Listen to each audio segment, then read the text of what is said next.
Aleluia. Graça e paz a todos. Amém. Glória a Deus. Glória a Deus.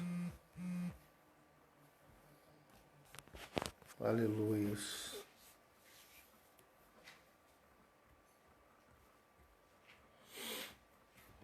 Glória a Jesus.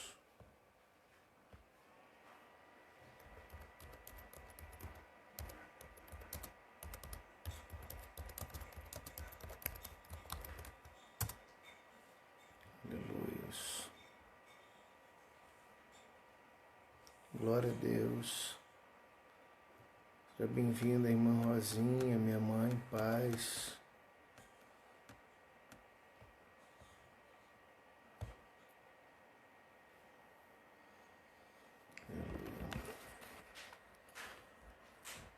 Glória a Deus. Esconda-me onde o inimigo não me ache. Esconda-me onde o meu orgulho não encontre. Esconda-me em um lugar secreto, Jesus, onde eu possa ser sarado, onde eu possa ser curado e recostar-me no teu peito, só descansar. Pois eu nasci só pra ti, Senhor, eu nasci pra te amar. Sou totalmente teu, completamente teu, apaixonado por ti, Jesus. Oh, esconda-me, adore, onde o egoísmo não me prenda. Esconda-me onde os aplausos não me embriaguem. Esconda-me em um lugar secreto, Jesus, onde eu possa ser sarado, onde eu possa ser curado e repousar-me no teu peito e só descansar. Pois eu nasci só pra ti, Senhor, eu nasci pra te amar. Sou totalmente teu, completamente teu, apaixonado por ti, Jesus, oh Deus. Pois eu nasci só pra ti, Senhor, eu nasci pra te amar. Sou totalmente teu, completamente teu, apaixonado por ti, Jesus. Aleluias! Quantos nasceram só para o Senhor?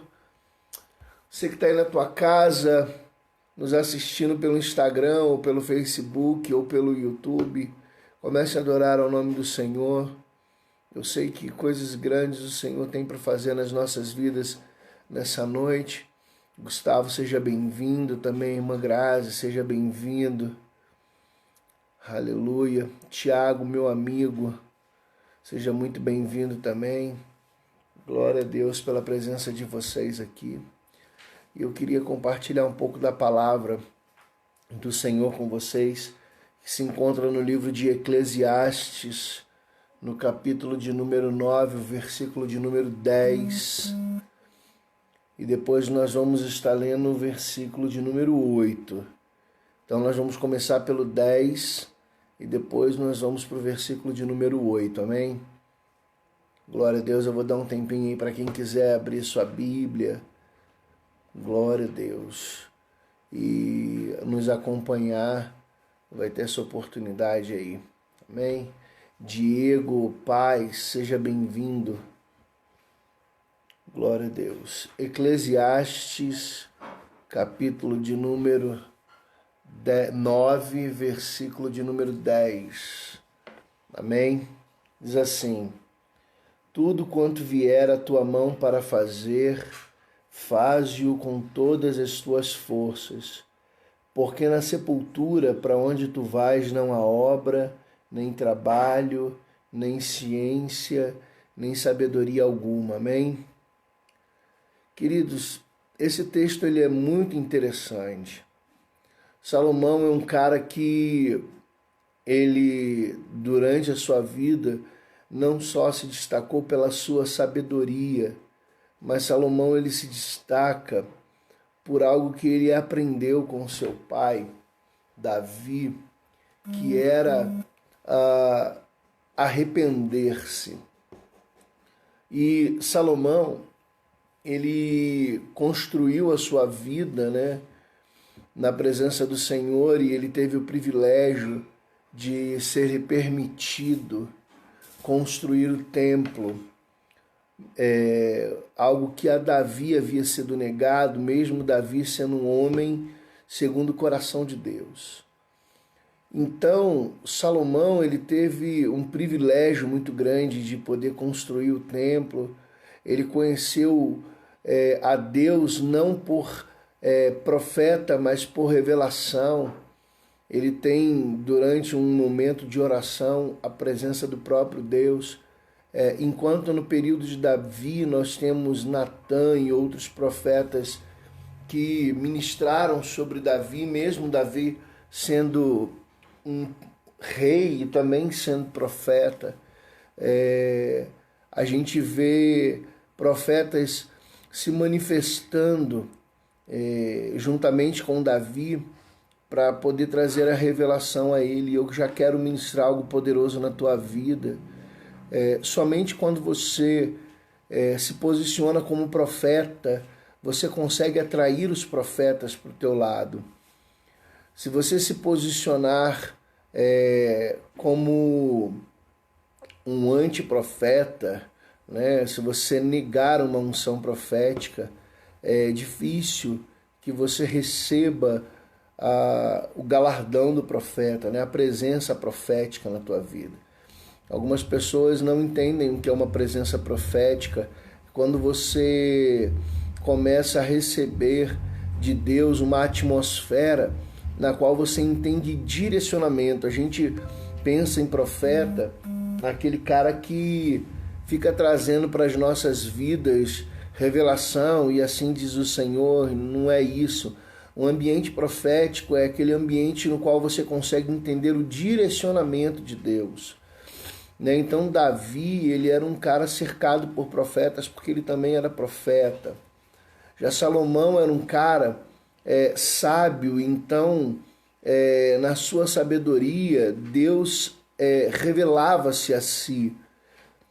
E uma coisa a gente precisa entender: Salomão ele aprende com Davi a arrepender-se, e isso é o início daquilo que eu quero falar para você nessa noite. Porque Salomão, com toda a sua sabedoria, com tudo aquilo que ele havia aprendido, com tudo aquilo que ele havia recebido da parte de Deus, Salomão ele acaba se corrompendo com as suas esposas, né? Porque ele foi muito sábio para construir alianças e impedir guerras, porém esta mesma sabedoria fez com que ele se corrompesse. E aí quando nós chegamos no livro de Eclesiastes, né, que é o livro do pregador, a gente percebe um homem que caiu em si, entendeu que estava afastado de Deus, que estava perdido e que precisava regressar.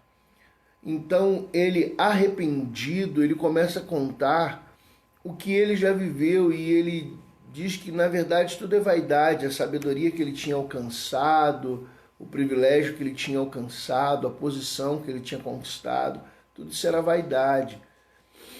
E esse arrependimento de Salomão, ele foi aceito por Deus. E quando a gente vê em Eclesiastes, no capítulo de número 9, no versículo de número 10, a gente observa Salomão falando algo muito interessante.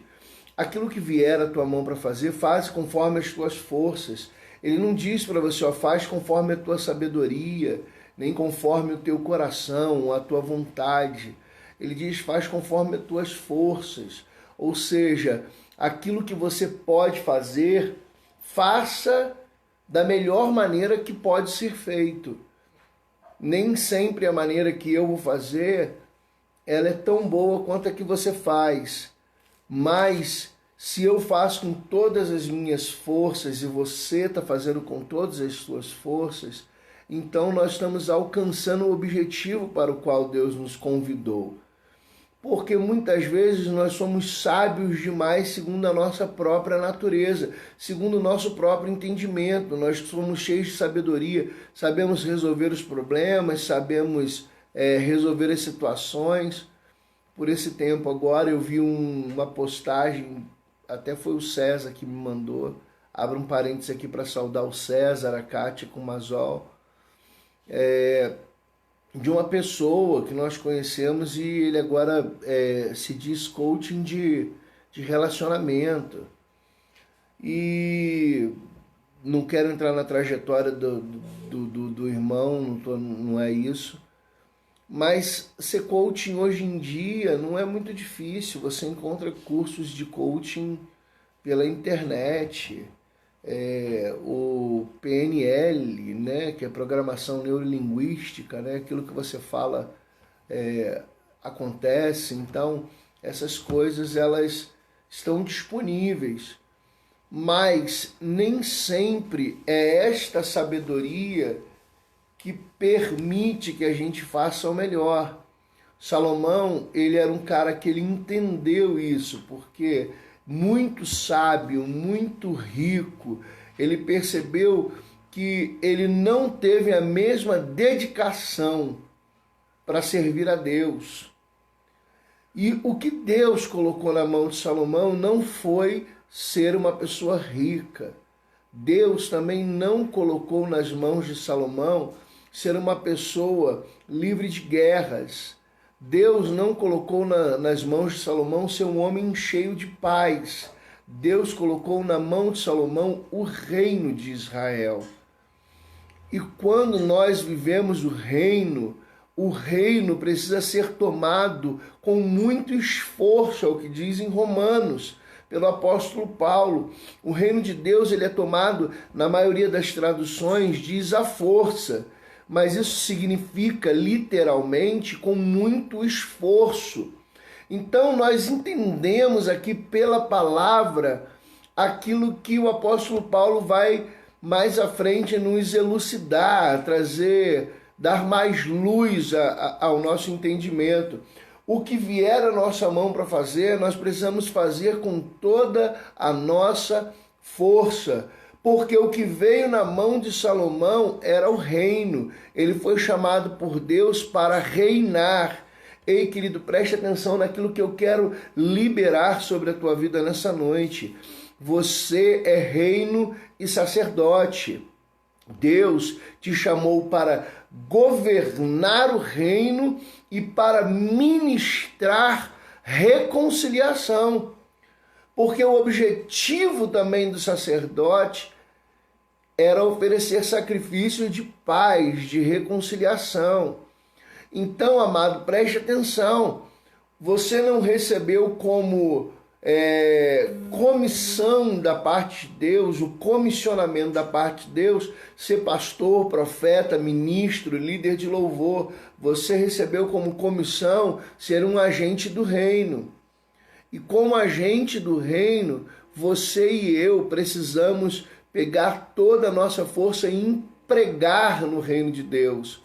Muitas vezes nossa vida não prospera financeiramente, nós não alcançamos sabedoria. A Bíblia diz que nós precisamos alcançar corações sábios.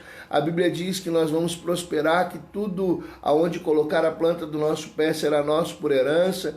Mas para que isso aconteça, nós precisamos empregar as nossas forças no reino. Porque se eu não emprego as minhas forças no reino, eu deixo de cumprir a missão pela qual eu fui chamado.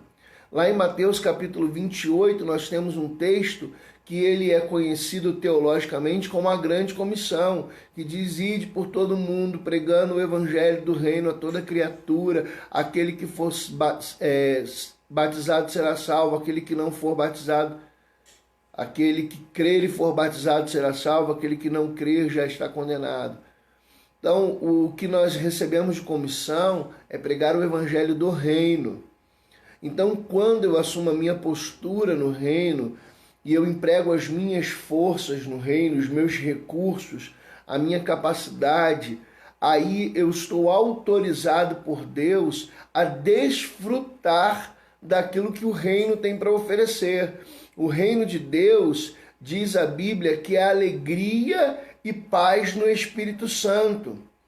Aí você fala muitas vezes, eu falo muitas vezes, poxa, eu queria tanto prosperar para que eu pudesse ter um pouco mais de alegria na minha vida, eu queria ter um pouco mais de paz, pagar as minhas contas em paz. E por que isso não acontece? É porque na maioria das vezes não estamos empregando no reino toda a nossa força. Então também não podemos desfrutar daquilo que o reino tem para nos oferecer. Olha que coisa interessante eu quero trazer para o seu entendimento. José, quando ele interpreta o sonho do faraó, faraó diz para ele: onde eu vou encontrar uma pessoa tão sábia que possa então administrar o reino nessa condição? E coloca José como governador. E a estratégia de José foi o seguinte: de cada produção, 1/5 será entregue para o rei, para o palácio. 1/5 dos animais, 1/5 do trigo, 1/5 de tudo, e faça-se celeiros por toda a terra do Egito. Celeiros que pertençam a Faraó. E durante 7 anos, José, ele, como se diz, ele abasteceu o Egito. E ele recolheu uma parte do Egito. Quando veio os 7 anos de fome, nos primeiros anos, as pessoas ainda tinham condições. Então José, ele pega o reino e começa a negociar aquilo que eles tinham. Eles tinham trigo, começou a vender trigo. Eles tinham animais, começou a vender animais. Eles tinham tudo e começam a vender aquilo que as pessoas necessitavam. Mas chega um momento que o povo do Egito já não tinha mais finanças, porque a fome se agravava. Então o que José faz? José começa a trocar o alimento pelas terras. Ele começa a trocar o alimento pelas casas. E diz que no final dos 7 anos, Faraó era dono de todas as terras do Egito. Porque preste atenção, antes Faraó não tinha terra no Egito. Faraó não era dono do Egito. Ele era apenas o coordenador do Egito. Ele era como se fosse Deus, e um Deus não precisa de terra. Mas ao final de 14 anos, 7 anos de prosperidade e 7 anos de fome, José comprou para Faraó todas as terras do Egito. E agora todo o Egito, não só espiritualmente, como fisicamente, pertencia a Faraó. Ei, querido, preste atenção. Nós somos reino e sacerdote, diz a palavra. Então, a Bíblia diz que ele nos comprou para si com o seu precioso sangue, pertencemos a ele. Tudo que está no mundo pertence ao Senhor. Como eu posso desfrutar de tudo que tem no mundo se pertence a este Deus? É se eu faço parte do reino desse Deus. Então, muitas vezes nós não conseguimos alcançar as coisas porque não somos agentes do reino. Então, eu quero liberar isso sobre a sua vida. Você precisa ser um agente do reino, empregando todas as suas forças para conquistar para o rei. Porque dessa maneira, tudo no reino vai pertencer a você. No final desses anos, Faraó disse para José: tudo no Egito pertence a você, exceto a minha cadeira. O que ele está dizendo com isso? Você conquistou o Egito para mim, eu deixo para você. Eu te dou por herança. O trono continua sendo meu, mas eu dou o reino para você por herança. Olha o que Deus fala para nós. Jesus vem, resgata todo mundo para ele, leva para si, e aí então ele pega, se assenta no trono e entrega o reino para nós por herança. Mas exige um esforço.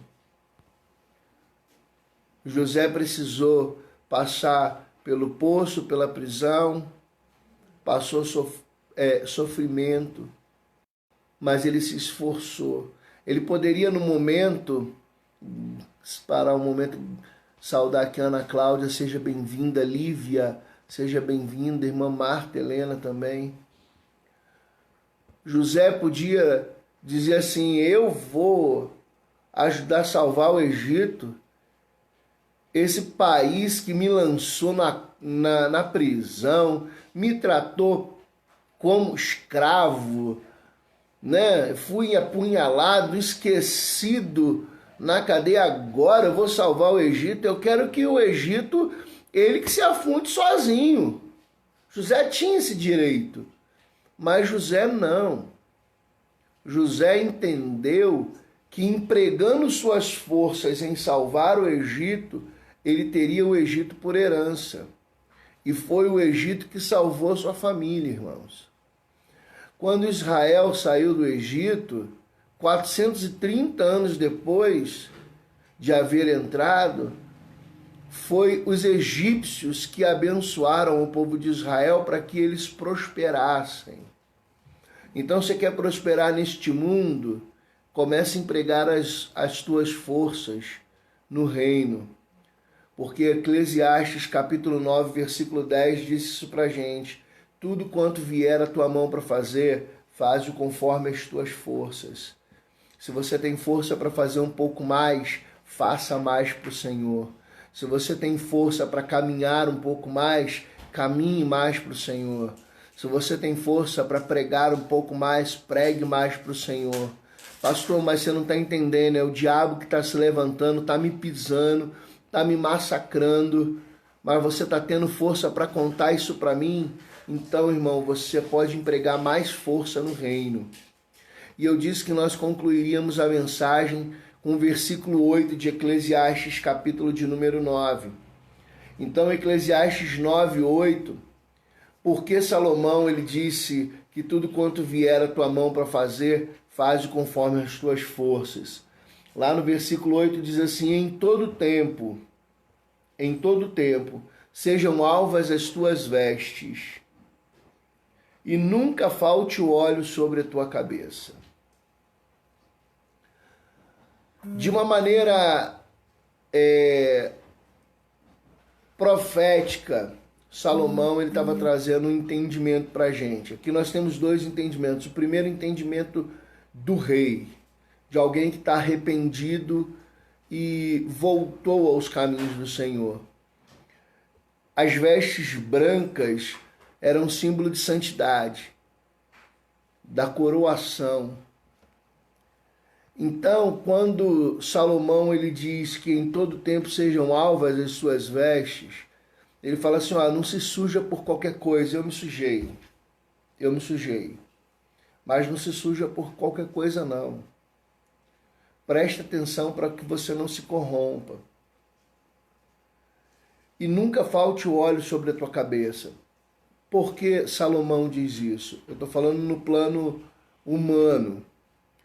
O rei ele era consagrado com óleo, derramava-se óleo sobre a cabeça do rei e isso demonstrava unção. E no momento que Salomão se corrompeu, a unção sobre ele foi removida, porque ele não foi mais governado pelo Senhor, e sim governado pelos seus próprios desejos. Espiritualmente, ele está dizendo para a gente assim, você tem forças, porque as tuas vestes precisam estar brancas. Você precisa se esforçar todo dia para andar em santidade. Você já tentou lavar uma blusa branca para deixá-la branquinha? Você esfrega bastante.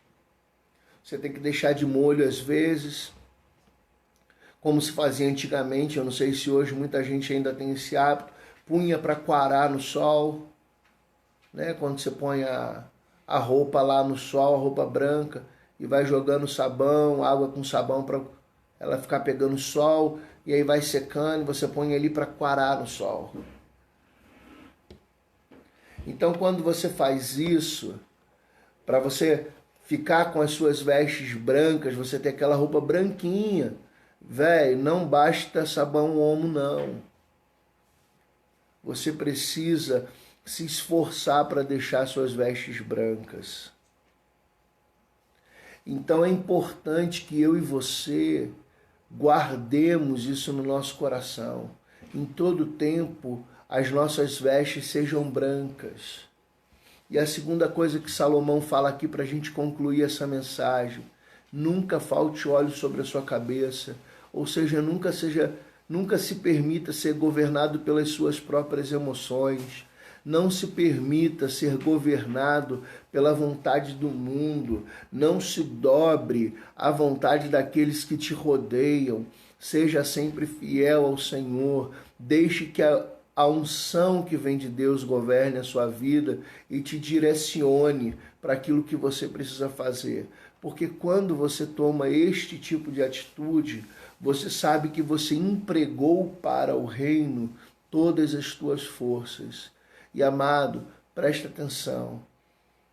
O texto ainda termina dizendo para a gente, porque para a sepultura onde nós vamos, e isso é um fato, se não morrermos, seremos arrebatados.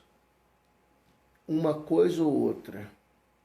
Então, para a sepultura onde nós vamos, não há obra, lá não adianta querer ser santo, não há trabalho, não adianta querer se esforçar, não há ciência para que você possa aprender e nem há sabedoria, porque todas as coisas passam.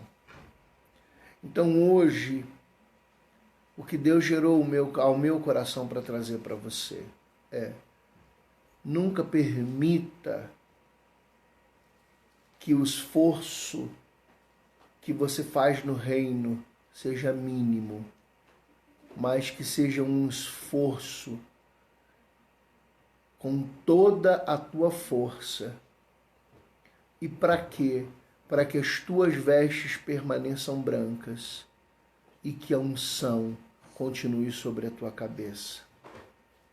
Que Deus te abençoe, meu amado, e que você possa tomar posse dessa palavra profética. Porque se dessa maneira você proceder, certamente você prosperará sobre essa terra e Deus vai liberar a sua vida para alcançar tudo aquilo que o reino tem para te oferecer. E o reino de Deus, ele nos oferece coisas muito grandes e toda prosperidade que podemos alcançar. Antes de encerrarmos, eu quero fazer menção a Tainá, que entrou conosco, Michele Campos, pastora Vanilde, a Alessandra Alves. Sejam todos muito bem-vindos. Que Deus abençoe sua vida grande e poderosamente. Olha, nós estamos agora com o retorno das igrejas, fazendo live às terças-feiras no Facebook Rosinha de Almeida. Às quintas-feiras nós vamos fazer através da minha página no Facebook, no YouTube Pastor Rodrigo de Almeida e no Instagram. Se você não me segue no Instagram, pode me seguir. E às sextas-feiras no Facebook da Dayara Silvana. E no domingo nós temos culto na igreja. Nós estamos gravando o culto e em breve nós vamos estar liberando as imagens do culto, fazendo uma edição. Então, vai estar no canal, se você quiser assistir, você acessa lá, Rodrigo de Almeida, Pastor Rodrigo de Almeida é o nome do canal. Você vai se inscrever no canal e aí toda vez que a gente postar o nosso culto, a palavra, você vai poder compartilhar dela e vai poder receber essa ministração do Senhor. Amém? Que Deus te abençoe. Fique em paz. Eu queria orar com você para encerrarmos em nome de Jesus. Amém? Senhor, em nome de Jesus, eu quero liberar sobre os teus filhos essa palavra profética e que eles possam usar toda a força que eles têm para empregar no reino. E que através deste emprego, desta força dedicada ao Senhor, eles possam também alcançar toda a prosperidade que o reino tem para oferecer.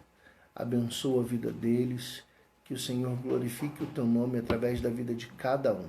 Assim nós oramos e agradecemos no nome de Jesus. Deus te abençoe, fique em paz e a gente se vê em nome de Jesus. Amém?